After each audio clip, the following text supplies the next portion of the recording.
I usually talk about the Thatcher house to help people understand the truth behind some of the myths and the urban legends that are out there, especially about the Devil's Chair. How many people have heard about that one? Usually we have a ton of people. Online it says that Cassadaga has a cemetery, which I already explained to you we don't. Spiritualists believe in cremation. There is no cemetery here. Second thing is they talk about the Devil's Chair located in the Cassadaga Cemetery, which is the Lake Helen Cemetery. The gravesite that they talk about is Mrs. Thatcher's gravesite. Mrs. Thatcher had a 7-year-old son, and he passed a spirit. She mourned his death, and she built a chair. Now, she was a very prominent, very wealthy woman. Because of that, she built the whole gravesite in bond bricks, which was a very thing to do if you were wealthy, and she built a chair. The chair was her sit-in chair, so every day she would walk down there because she lived 42 years after he passed, before she passed. And every day she was here, she walked down there, sit there, and that would be her time with her and her son in spirit for her to give to him. That's the purpose of the chair.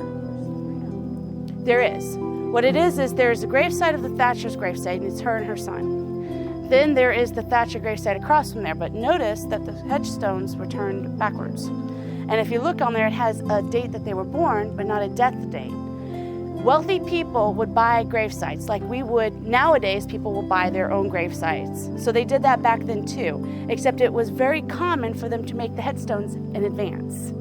And they just would not put a date that they died. Now, if people got in arguments, they would usually turn them around, which those are turned around.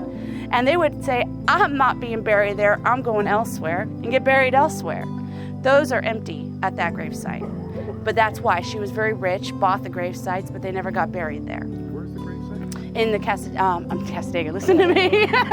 In the Lake Helen Cemetery. Oh, so it's not right here. No, it's not here. The Devil's Chair's up there too? Yeah, that's what it is. Now also there's the white one, and it used to be red brick, but the family got so tired of being bothered, they painted it white. And that's why it's now white. So but they call the red brick one they call the Devil's Chair, and they call the other one the Yeah. Angel Chair. Well, what it is, They call it Satan's Lazy Boy. well, yeah. I'm going to tell you guys the urban legend behind why they call it that.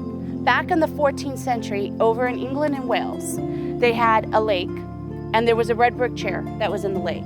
The town used it as a punishment. So if someone did something wrong, it was worked off of a propulsion system. They would put people in the chair, they'd drop them down the water, and they'd put them back up, depending on what they did wrong, how many times they might have got dropped down, or how long they stayed in the water.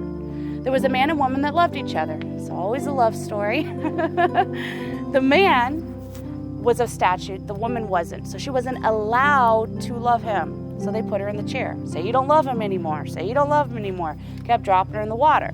Dropped her down one too many times for her not wanting to confess that she don't love him anymore. And she passed the spirit. Her family retaliated, tore the chair apart, took it out, threw it on top of a hill, said it was cursed, and called it the Devil's Chair. Every red brick chair in the world now is considered the Devil's Chair, even in Boston, Massachusetts, or any place else. Now, right around the 1950s era, there was a couple college students that realized they were studying urban legends, and guess what? We had some red brick chairs in the Lake Helen Cemetery, which was right next to the creepy town of Cassadaga, so they called it the Cassadaga Cemetery. Because of that, now going forward, we have the Devil's Chair in the Cassadaga Cemetery. Now, the craziest thing I've heard is you put a can of beer on the chair. At midnight, he'll come and drink it, and it will be unopened. Does that even remotely make sense? Okay. The true story is it's a 7-year-old boy's gravesite and his mother's gravesite, and she lived 42 years after he passed and went out there every day to sit with him. The end. She brought her No beer. But the next time they have a cleanup day, anyone is welcome to come help me clean up the millions of shards of glass that are broken around there.